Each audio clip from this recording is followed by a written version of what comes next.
So Reg, what's your investment risk tolerance? I feel like this might be kind of a layered question because instantly I want to tell you what my overall asset allocation is, Jason. But what about your risk tolerance? I've been toying with my asset allocation, but that's of course related to my risk tolerance.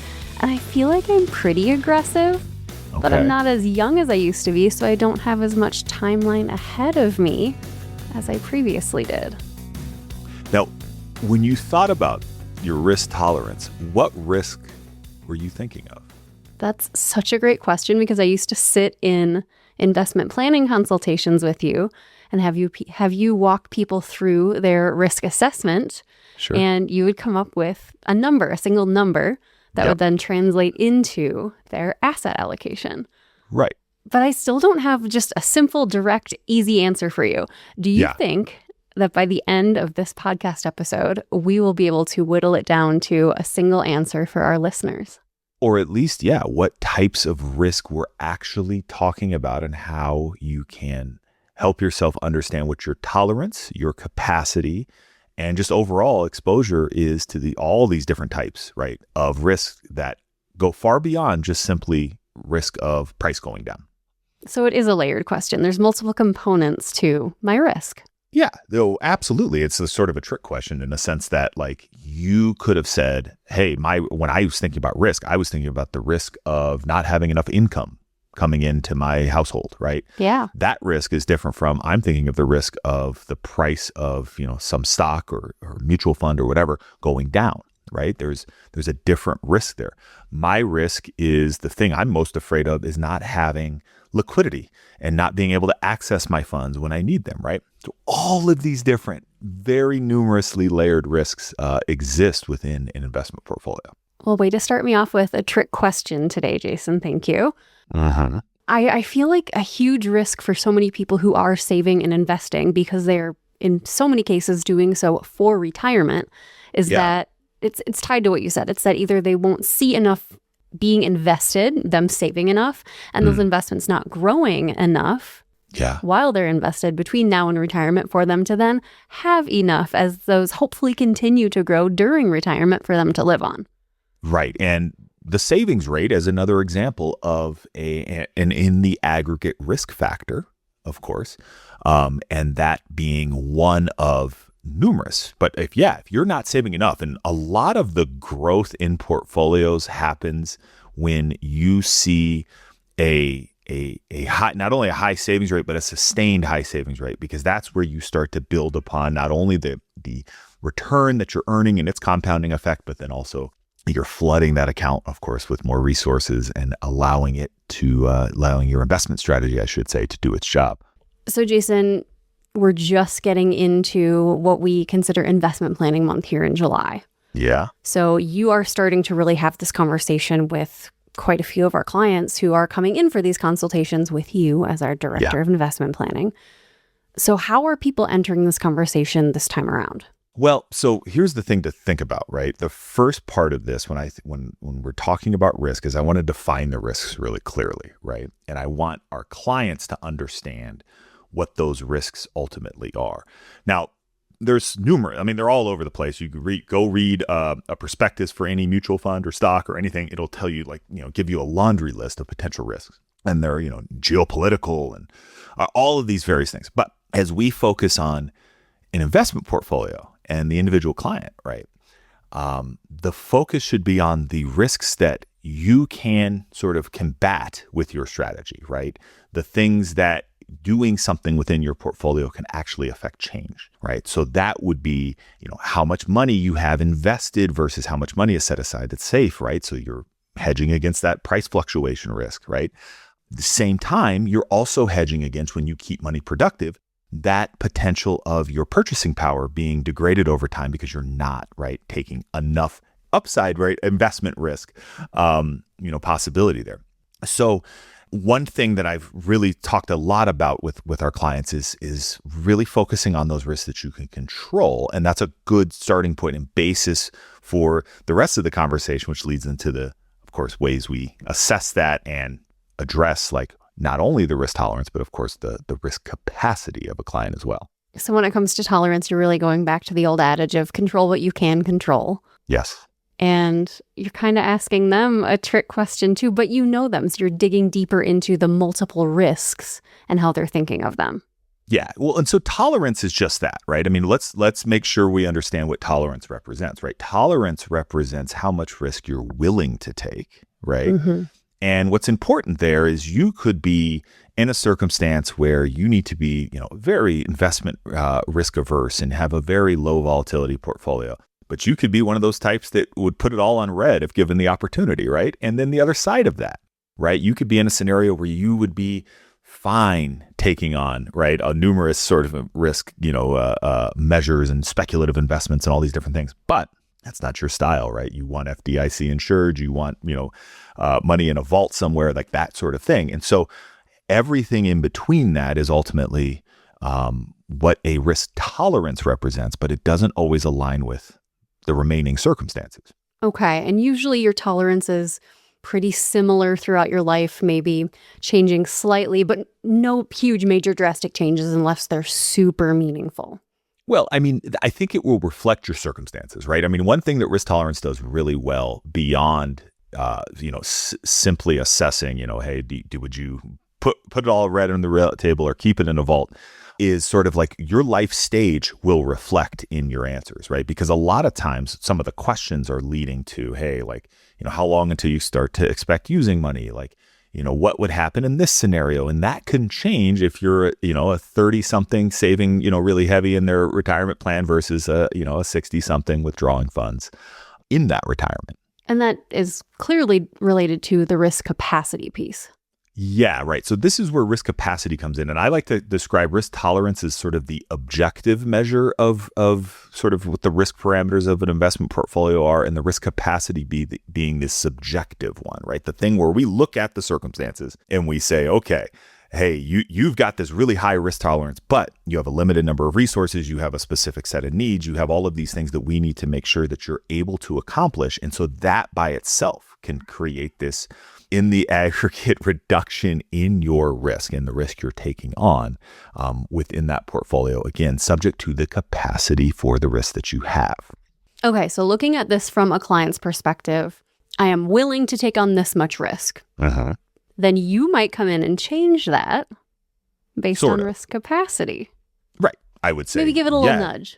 Yeah, you're willing to do this, but hey, have you considered that A, B, and C circumstance permits you to take on more risk from an investment, upside standpoint and investing in more volatile things? Or your circumstances, say, hey, we should really set aside more in a, either safer, much more conservative investment profile because you need it for ABC reasons.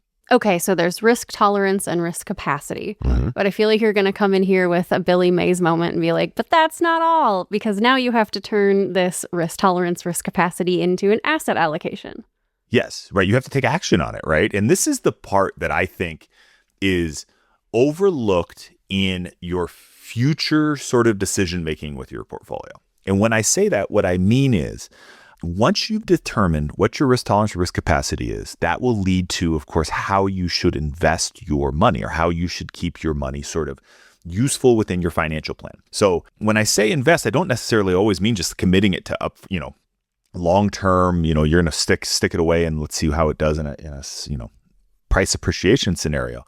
But also within the goals that you have, right? Like, hey, you want to do a home improvement project that, requires, a large outflow, $50,000 outflow in the next 6 months. Like that money is made most productive in something that's locked in, like an FDIC insured high yield savings account, right?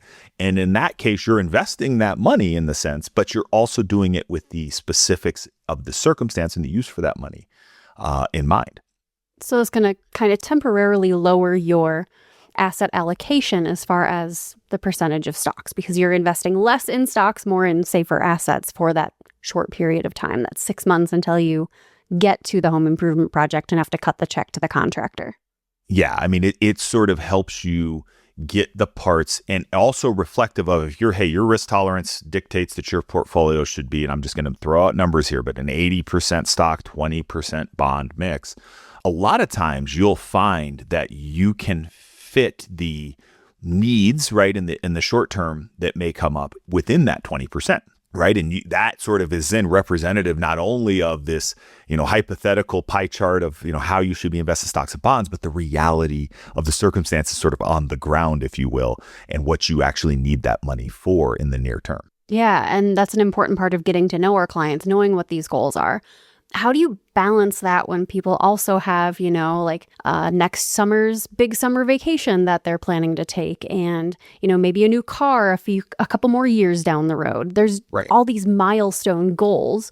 How do you bake that into the asset allocation when you already know their risk tolerance and capacity? I mean, the first thing is priorities, right? Like, is this truly a priority over the other things within your financial life, right? And if assuming it is, and if it's a goal that is meaningful short-term or not, like there are no more important long-term versus short-term goals. They're the goals you have, the things you want to do, right? And so it's all about the kind of priority factor at that point and how much is this particular part of it matter within your portfolio? And if it is, hey, we're going to take this vacation. It's a more expensive than typical vacation, but it's important to our family to do these things. Like that's needs its space within your portfolio.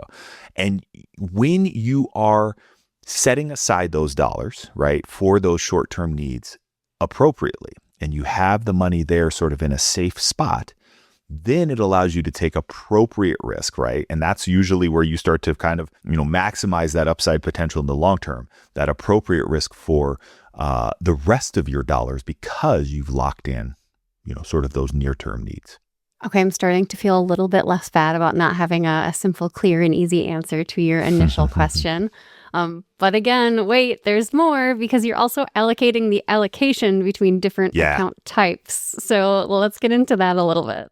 Yeah. So the concept we're talking about here is asset location, right? So we're talking about where you hold specific types of investments and why, right? And so the basic premise is this. You have growth type investments, you have income producing investments, right? Growth type investments, typically stocks, right? Income producing, typically bonds and cash. When you generate income in an investment portfolio, all else being equal, if that's not in a tax qualified account, that income is going to be taxable in the year you earn it, right? And so when you have a growth oriented investment and you're doing a good job of putting that into an index fund that's very low cost and doesn't have a lot of trades in it, right? That specific investment will just appreciate in price over time. It's not going to create taxable income in the middle. It's only going to create this potential gain in the future. And then when you sell it, the tax you pay is the difference between, what you sold it for and what you bought it for, right? That's the taxable income component of it.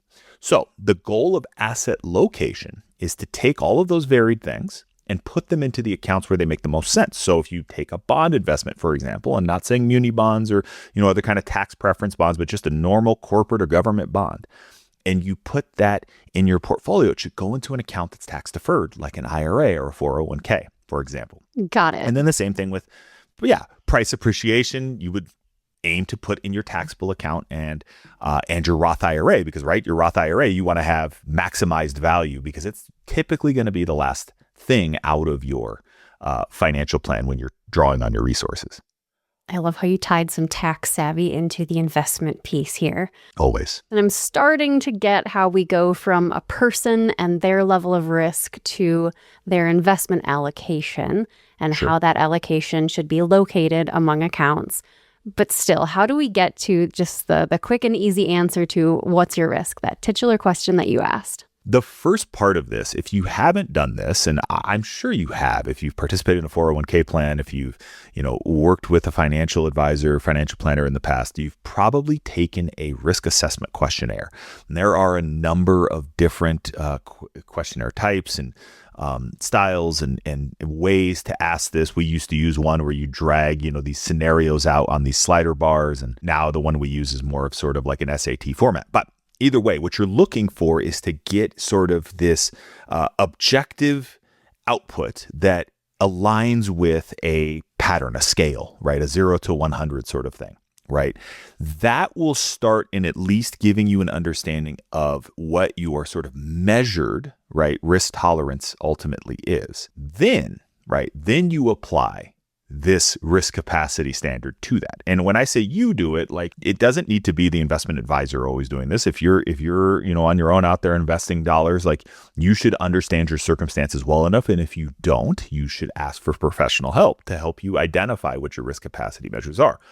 You put those things together, and then ultimately it should lead to I take on a lot of investment risk. I have a high risk tolerance, or I am weary of, taking on investment risk. I have a low risk investment risk tolerance, and so on. Okay, so the real answer is kind of how conservative or aggressive a person is when they're investing. Correct, right. How much potential for exposure to the risks that you are combating with this strategy you're willing to accept. Okay, before we get into today's takeaways, I can finally accurately answer your question with, I'm pretty aggressive with my risk tolerance. Okay, there you go. And I would expect that answer based on what I know of your risk capacity, right? So there's all these things that will start to dovetail into one another. You'll be able to sort of, create a case for and confirming whether or not, what you're actually seeing and exposing yourself to is in line with the realities of your circumstances. Well, as promised, let's get into today's takeaways with takeaway number 1. First, start by understanding your risk tolerance based on the amount of risk that you are willing to take. Yeah, absolutely. And takeaway number 2, of course, the next side of that is your risk capacity. Understand what components of your financial life play into how you would adjust that tolerance based on circumstances. And takeaway number 3, don't forget about how that allocation is going to play in your accounts by taking some tax-savvy moves to get the right types of investments in the right types of accounts so that you can make everything play nicely. Love it. Love it. Well, if you have questions about investment risk, your risk tolerance, if you want us to send you our risk assessment so you can, go through those questions and get the answer to what that kind of number is on that scale, reach out to us. You can email us at podcast@fpfoco.com. And you can also hit us up on our socials, which are all in the show notes. And if you didn't know that we also write a bi-weekly blog, reach out and we'll add you to our mailing list. Again, that's podcast@fpfoco.com. Well, awesome. Well, hey, thanks for listening, and we'll talk to you soon. Jason Speciner and Regina Neenan are investment advisor representatives of FP Foco, a registered investment advisor. The information in this podcast is provided for general educational and entertainment purposes only. It may not apply to you or your specific circumstances and should not be considered financial, investment, or tax advice.